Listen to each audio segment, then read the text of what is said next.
ahead and get started. What are you waiting on? Go ahead and get started with that job. Go ahead and get started with that business. Go ahead and get started with that ministry. Go ahead and get started with what God has placed in your heart. Oftentimes we make excuses. Now is not the time. We make excuses. I don't have the funding. I don't have the support. I don't have this. I don't have that.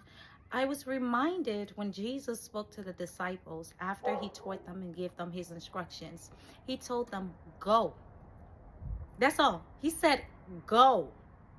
After he was done preparing them for what he has created them to do, he said, go forth into the world. Okay? It is the same thing with you. God has prepared you your whole life. God has allowed trials and tribulations to come in your life to prepare you for this moment, for what he has called you to do, the vision that you have that he has placed in your heart. But you're waiting for something magical to happen. You're waiting for that perfect timing. Well, I'm here to give you a reminder. It's not going to happen. Take it from someone who struggled a lot throughout life with perfectionism. I struggle with it. I wanted things to be always perfect. It had to be the right plan, the right time, the right scenery.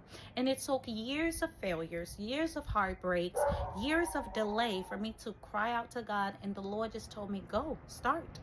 And I started to do things slowly. But every day that I wasn't going forth and doing the things God has called me to do, it felt like I was dying inside. Every time that I woke up and I knew I always want to make content, I always want to share the word of God, I always want to teach, I always want to help people, I have all these things in my heart, but I wasn't doing it. And I went to a 9 to 5 to work. It was killing me inside. But the moment, okay, instead of waiting to save a lot of money to quit the job, the moment I started doing both at the same time, there was life again in me. I began to feel a sense of purpose. And I started to work towards it slowly and slowly and slowly until about 3 years ago, I quit my 9 to 5 job and I was able to actually thrive in what it is that I love to do and build again. You have to start from somewhere. Things are not going to be perfect. There is never going to be a perfect plan. There is never going to be support when you're starting something because the people around you are not going to understand you. But God called you to go out into the world. The world is your stage. And if you don't show up, how are you going to get the support? If you don't write the book, how are you going to get the readers to buy the book to read? Okay? If you don't start that business, how are you going to get the revenue that you're praying for or that you need? How are you going to provide the solution for the people through the marketplace? If you don't start that ministry, how are people going to hear your testimony and come to you for help, for the things that you have gone through that God want to use you so you can help other people through it as well?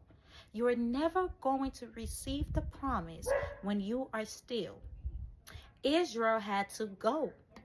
Joseph had to go. Jesus had to go. The disciple had to go. You're well equipped to do what God has called you to do. You are well equipped. You have everything within you. And the provision that you're complaining about is going to come when you start stepping. The provision will come when you say, you know what? I don't have it all figured out, Lord, but I'm going to trust you and I'm just going to go ahead on faith.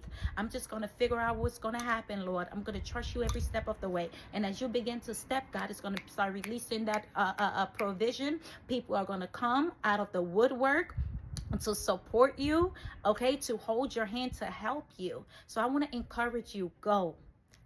You got this. You got this, and you're going to do great. Trust God and believe in the gifts that he has placed in you. Believe. Oftentimes we want people to believe our vision, but do you believe it enough to go even though you don't have all that you need? If you do, then go. Whether you don't, you better go and pray, Lord, help me, help my unbelief, God. I don't know who prayed that prayer. Was it Peter or Paul? But they said, Lord, help my unbelief. And God helped them. It's the same thing. Go. If it's in a prayer closet, go in there.